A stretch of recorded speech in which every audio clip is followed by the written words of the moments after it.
On the morning you wake to the end of the world, take your body back to the kai, to the place our kupuna taught us life began. First pole, then coral, then slime, then a whole universe fitting into a space smaller than a grain of sand.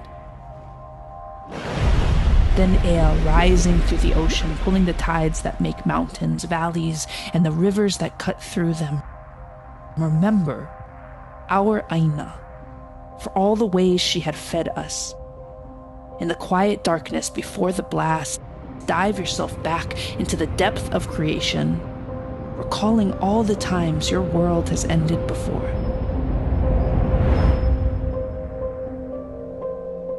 In Hawaii, we have this saying that says, "Ikawa mamua, ikawa mahope," which means the time in front of you and the time behind you. But kawa mamua, the time in front of you, also means the past.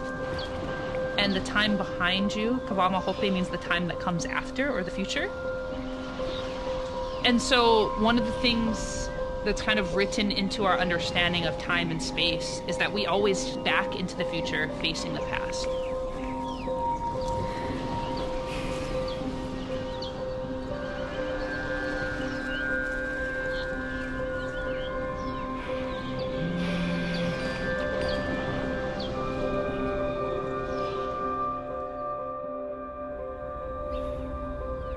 We have so many beautiful sunrises here, but the sunrise was so unusual and so exceptional that Bruce said, I've got to go get the good camera and photograph it. And so there was that kind of recording of the sunrise on that day that was noticed by so many people. It was beautiful, but it was flaming and it was ominous all at the same time.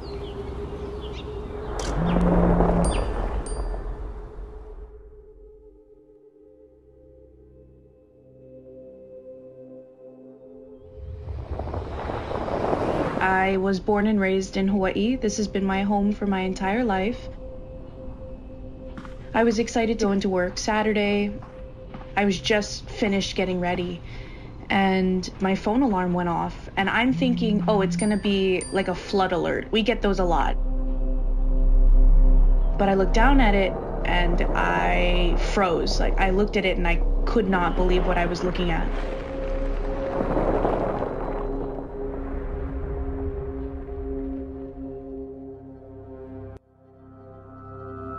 You initially can't even process it. It's something you have to stare at for a moment and say, wait a minute, what is this? This is not possible. And then the fear jumps in. This could be possible. And straight away I realized if I'm getting this message, so is everyone across the island. The U.S. Pacific Command has detected a missile threat to Hawaii.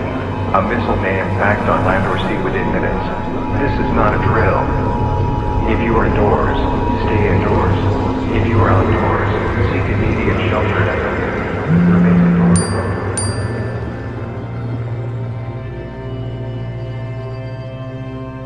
There was this impulse, first to be with loved ones. If people were with their kids, it was, where do we go to protect them? How do we protect them? Our girls are 7 miles away, and Bruce said, I don't know if this is real or not, but I need to be with them. What I should absolutely know, that if this was real and there was a ballistic missile coming to us, that I would probably never see him again.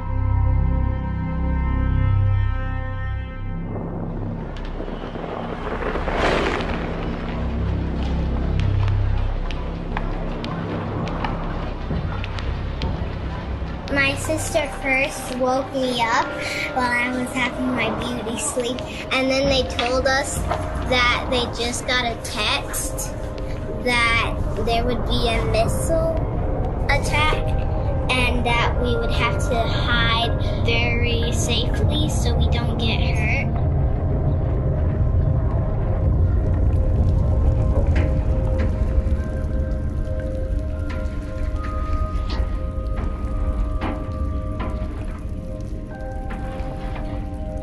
So many people panicked. People were shoving their children, and this still haunts me, down storm drains against their will.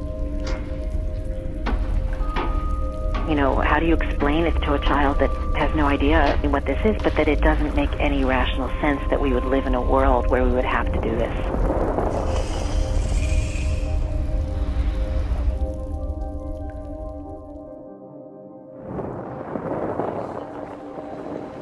Hawaii is still home for me, even though I'm a long way away. My family is there. My friends that I grew up with are there. They are my people. That day I was reading in the library at Princeton, where I study nuclear weapon issues. I remember seeing my phone out of the corner of my eye start lighting up with message after message. Did you all get the missile alarm? I have no clue what we're supposed to do. Sirens were heard in Manoa, but nowhere else. There's nothing on the news or the radio. Should we drive to somewhere with a base? My dad is going to Kualoa Ranch to help people into the bunkers. I'm freaking out. I don't have Jada with me. I'll have to drive to her. Tamara, how much time do we have? What can we do? My friends wanted answers. They wanted a way out. And I knew I didn't have one to give them.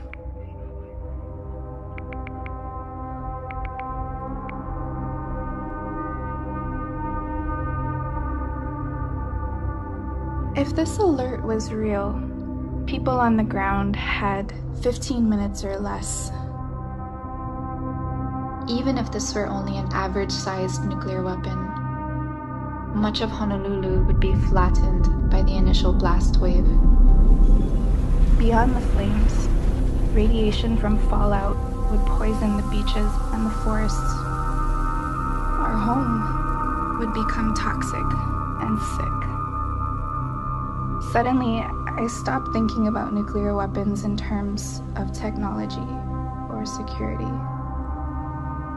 I thought of them in terms of my family, my home.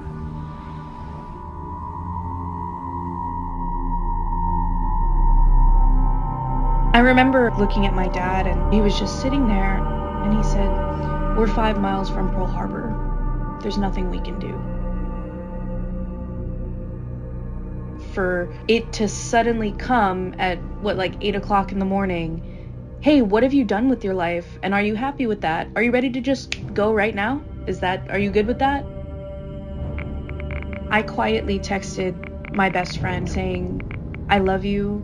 I'm really proud of you, and I know you're going to do really good things with your life."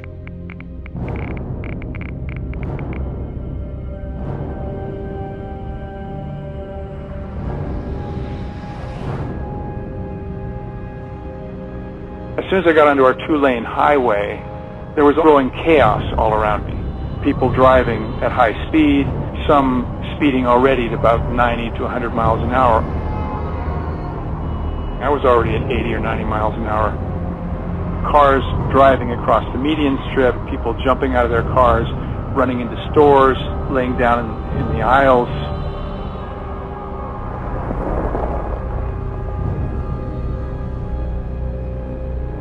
We were all in our pajamas and we just were running, and I started sobbing because I didn't want to die. I remember Jacqueline, she was really tired from all of the running. She got on my dad's back. We ran to a building that is quite substantial. Like somebody believed that there was some kind of a shelter in that building. As we got to the building, there was a huge surge of several hundred people, and they were screaming at us, "There's no room here, there's no room here, find somewhere else." So we just stood outside, horrified, terrified, thinking, the people inside might make it and we're not going to make it. I remember looking up and everything seemed completely normal.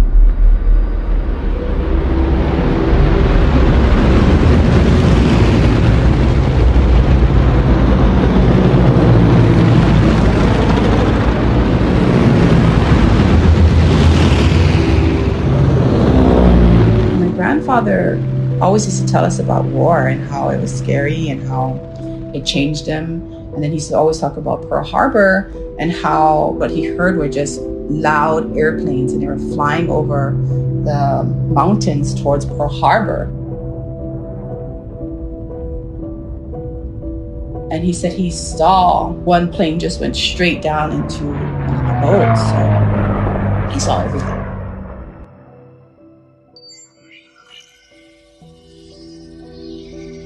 Let's keep in mind that Hawaii specifically is a nerve center for command and control operations in the Pacific.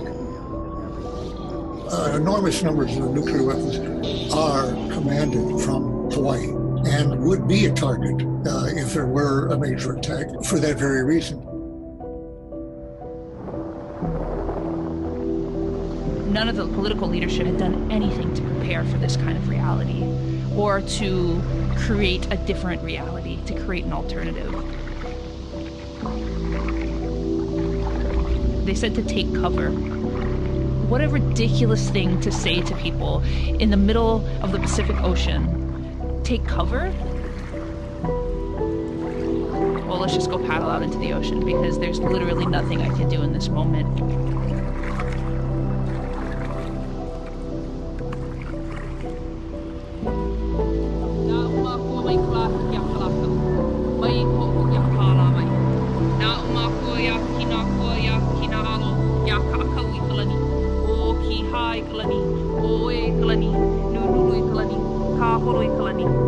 E no nā pula pula o Hawaii. E mālama o